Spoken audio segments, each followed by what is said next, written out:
Sometimes one spouse is more motivated than the other to engage in the process of estate planning. So maybe you're watching this because you have a will. You were aware of the statistics of long-term care in later years of life. You know that eventually we're all going to pass away, and you wanted to have a plan that matches your family's circumstances.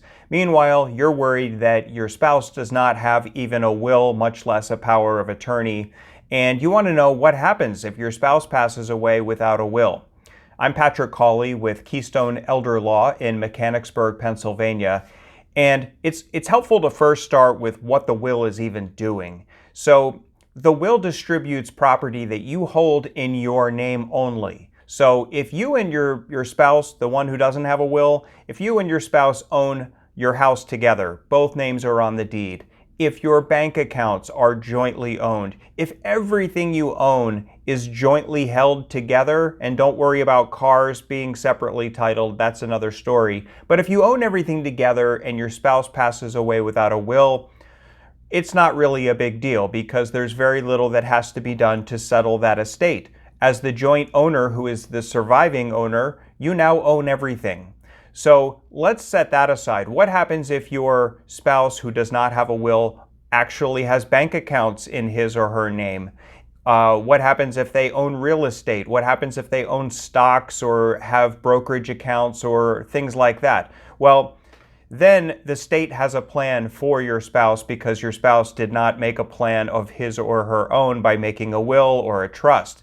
So the state has a plan. How does that work? Well, number one, first question is, if there were no children, if the spouse who passes away without a will has no children and no surviving parents, then you, the surviving spouse, get everything.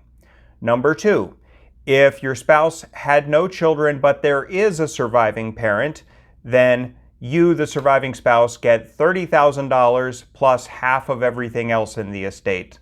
Number three, in the state's plan, if your spouse had children and those children are also your children, then you get $30,000 plus half of everything that's left. The children get the other half.